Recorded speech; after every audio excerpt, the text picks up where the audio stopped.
Listen, it's finally back. This is your girl, Tyra Crush, back with another review, and this time it is for Sistas on BET, and it was good. Good. Okay. I'm so happy it's back. Let me go ahead and ask you, please, if you have not, please hit my subscribe button.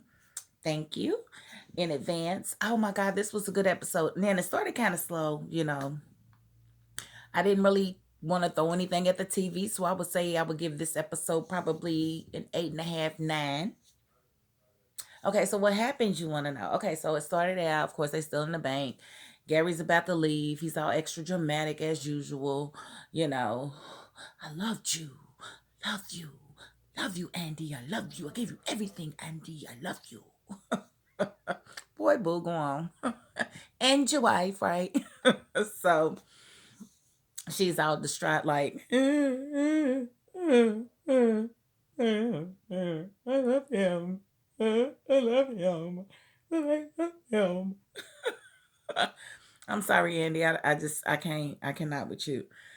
And Danny, of course, don't know how to be civil, telling the girl, yeah, you really need to remember why you here. Remember the truth. I'm trying to remind her of the truth. She can always talk crap to black people. I'm telling you, she got something going on. But so she leaves, and of course she goes to work, and Fatima lets her know that Gary has called 17 times. Of course he has. He's blowing her phone up.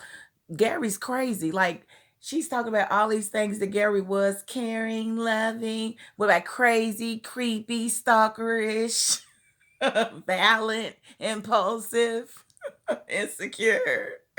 She forgot all of them. And that's really the problem with Gary. Yeah, he could have been those 3 or 4 good things, but what about the 15 bad things that he is? An adulterer? You're like a liar. I'm just saying, Gary had a lot of issues for you to be loving him, honey. I need you to think about who you loving. And so, that whole asking Fatima, what do you think about this? You know what's going on. You know you've been doggone fool for this man. You know this. There's no way around it. So there's that. Okay, so then we go to Fatima and Zach. I like their little conversation that they had, and I like that he didn't totally snitch on dude. He was just like, look, I'm just trying to, get through the program and do what I gotta do and whatnot. But I wish he would have been a little bit more forward with her, because he know he like her. He loves the way she speaks to him. She speaks life into him. He's never really had that before, so he's really not trying to let it go. Dude's, hey, Hayden just being a bia in the situation. So, he don't want to get in trouble. Zach don't want to get in trouble. Zachary Taylor. Is he a president now? So I don't know how that's gonna work out. I think she confronts Hayden in the next episode, but in this episode, she's like basically brushing him off, and he's like, I'm the best thing you got right in front of you. And she looked at him like the best. So that must be he's the shrimp pimp. He's probably a shrimp pimp, and that's why he ain't got nobody now. You a whole black attorney. What is going on? What is going on? It's got to be the meats. I don't know, but she just looked down there and was like, out of my face, bruh. So that was funny, but he doesn't get it. He's oblivious to his um unappealingness. He's not very appealing at all. And he seems a bit thirsty.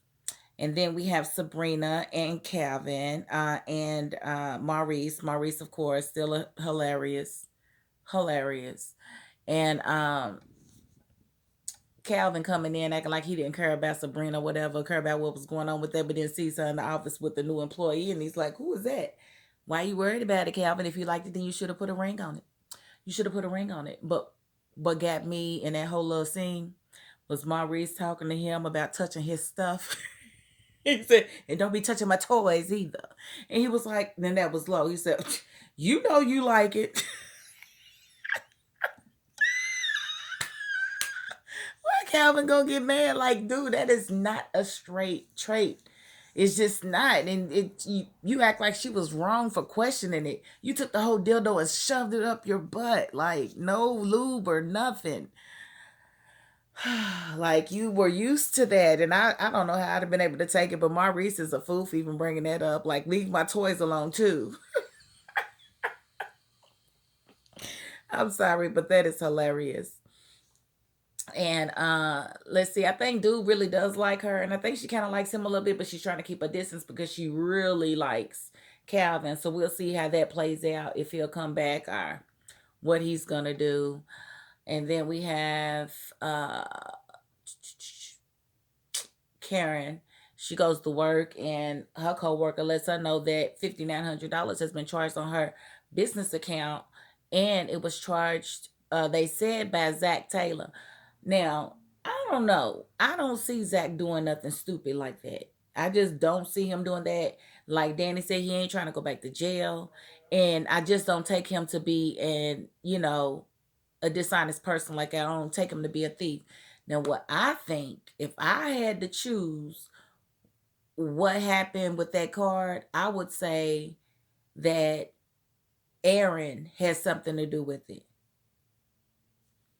I know he's supposed to be a pastor and stuff, but who else would have a vendetta with Aaron and want to actually charge some stuff against and make him look bad, make him look like, and it's almost like Aaron wants to do that so that he will go back to jail because he knows that she would actually, call the police on him. So my whole thing is, why are you taking your coworker, your secretary's word for it, or receptionist's word for it, instead of calling yourself, asking what was purchased? Let's see what was purchased. Don't just say he charged, all of these charges, and it's almost $6,000. Tell me where was he at? Let's see how these purchases were made. Were they shipped? Where did they go? She's just really flying off the handle. She really think he don't care about you, girl. He done moved on to a woman with more body, more patience, and more resources than you, honey. You not doing nothing with Fatima. Nothing. You ain't doing nothing with Fatima. Fatima's killing you, girl. So for you to come on there and, disrespect him the way you did instead of asking him a question, he blocked you because he didn't want to talk to you. He didn't care about you no more like that. He didn't want to hear from you. He don't want you to keep calling him. Move on, because he done moved on. And you're going to be real mad when you figure out who he moved on with, because she all that. She all that. And you know how women are. We want you to downgrade. We really don't want you to upgrade. But I feel like he upgraded. Just by the way she treats him, that's an upgrade. So I don't know how Miss Karen's going to really deal with that when it's all said and done. But I did not like her today on the show. I didn't like her fronting her friend when her little boo thing came through.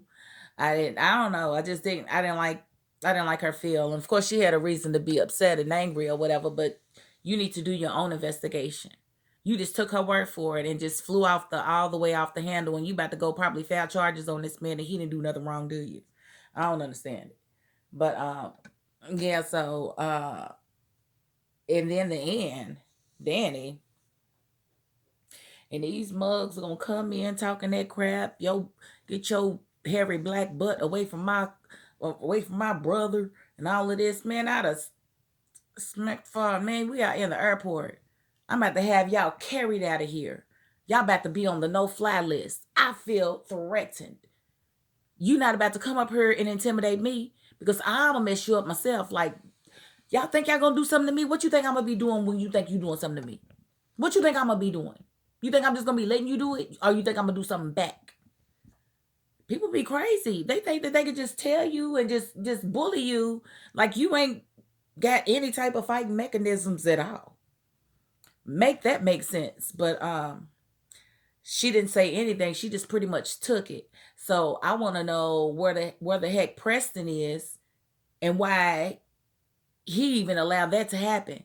He needs to be a man. And that's what I say about people in racist families. You are complicit if you stay in that family. You can disown your people if they hateful, if they racist.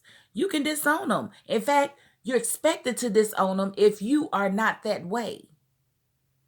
You can't say that being racist isn't a deal breaker. just because you're not sleeping with somebody racist at the time. We got to do better. We got to do better as a people. And I'm just gonna tell you the truth. I'm gonna tell you the truth, Ruth. Like, you shouldn't even be dating a man who isn't comfortable telling his family that he's dating a black woman. You should not be dating him. He's not the one. Because if he's really comfortable with black women and he knows that's what he wants, he's gonna be straight up with whoever in his family. He don't give a damn. I met my husband and he told his mother and his father on 2 separate calls, I think you're gonna love her, but if you don't, F you. But he didn't say F you. He said the 4-letter word. And that's what he meant. And he loved both of his parents. But that was, that was the deal. It's non-negotiable. She's her.